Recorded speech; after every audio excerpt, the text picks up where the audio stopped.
ನನ್ನ ಹೆಸರು ಅಮಿತ್ ಕುಮಾರ್ ಅಂತ. ನಾನು Thirthahalli ಲೊಕೇಶನ್ನ EMT emergency medical technician. ನನ್ನ ಒಂದು ID ನಂಬರ್ 028143. ನಾನು ಇವತ್ತು ನಿಮಗೆ AED ಬಗ್ಗೆ ನಾನು ಎಕ್ಸ್ಪ್ಲೇನ್ ಮಾಡ್ತೀನಿ. AED ಅಂತಂದರೆ ಆಟೋಮೇಟೆಡ್ ಎಕ್ಸ್ಟರ್ನಲ್ ಡಿಫಿಬ್ರಿಲೇಟರ್. ಇದನ್ನು ನಾವು AEDನ ನಾವು ಸ್ಟಾರ್ಟ್ ಮಾಡಿಕೊಂಡು ಮಾನಿಟರಿಗೆ ಹೋಗಿ ಮಾನಿಟರಿಂದ ಮ್ಯಾನ್ಯುವಲ್ ಡಿಫಿಬ್ರಿಲೇಟರಿಗೆ ಹೋಗಬೇಕಾಗತ್ತೆ.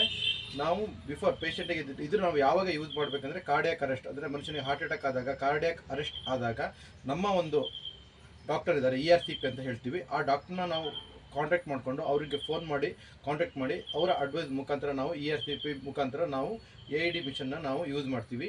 AED ಮಿಷನ್ ಏನು ವರ್ಕ್ ಮಾಡುತ್ತೆ ಅಂತ ಅಂದರೆ, ನಮ್ಮ ಹಾರ್ಟ್ ನಾವು ವರ್ಕ್ ಆಗೋದು ನಿಂತಿರುತ್ತಲ್ಲ, ನಾವು CPR ಕೊಡ್ತೀವಿ, 5 ಸೈಕಲ್ CPR ಕೊಡ್ತೀವಿ, ಚೂಸ್ ಚೆಸ್ಟ್ ಕಂಪ್ರೆಷನ್ ಕೊಡ್ತೀವಿ, ರೆಸ್ಕ್ಯೂ ಬ್ರೀತ್ ಕೊಡ್ತೀವಿ.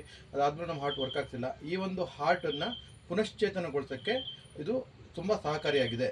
ಇದನ್ನು ನಾವು ಯಾವ ಥರ ಯೂಸ್ ಮಾಡ್ತೀವಿ ಅಂತ ಅಂದರೆ, ಇದರಲ್ಲಿ AED ಮಿಷನಲ್ಲಿ ನಮಗೆ 2 ಪ್ಯಾಡ್ ಇದೆ.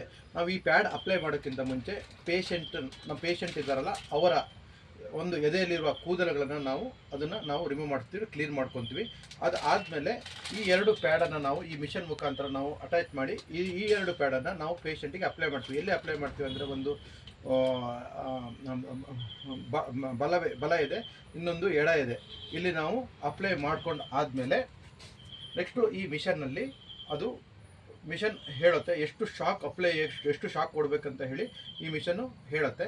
ಅದಾದಮೇಲೆ ನಾವು ಬೇರೆಯವ್ರನ್ನ, ಅಂದರೆ ಬೇರೆ ಪೇಷಂಟ್ ಅಟೆಂಡರ್ನ ಬೇರೆಯವ್ರನ್ನ ದೂರ ಇಡ್ತೀವಿ. ದೂರ ಇಡೋ ಉದ್ದೇಶ ಏನಂತ ಅಂದರೆ, ಆ ಶಾಕ್ ಜನ್ರೇಟ್ ಆಗೋದು ಅವರಿಗೆ ಕರೆಂಟ್ ಹೊಡಿಬಾರ್ದು, ಬೇರೆಯವರಿಗೆ ಶಾಕ್ ಜನ್ರೇಟ್ ಆಗಬಾರ್ದು, ಕರೆಂಟ್ ಶಾಕ್ ಬೇರೆಯವ್ರಿಗೆ ಹೊಡಿಬಾರ್ದು ಅನ್ನೋ ಕಾರಣಕ್ಕಾಗಿ ಇದರಲ್ಲಿ 2 ಪ್ಯಾಡ್ ಇರುತ್ತೆ. ಈ ಒಂದು AEDಯಲ್ಲಿ 2 ಪ್ಯಾಡ್ ಇರುತ್ತೆ. ಈ 2 ಪ್ಯಾಡ್ ಮುಖಾಂತರ ನಾವು ಅವರಿಗೆ ಪೇಷಂಟಿಗೆ ನಾವು ಶಾಕ್ ಜನ್ರೇಟ್ ಮಾಡ್ತೀವಿ.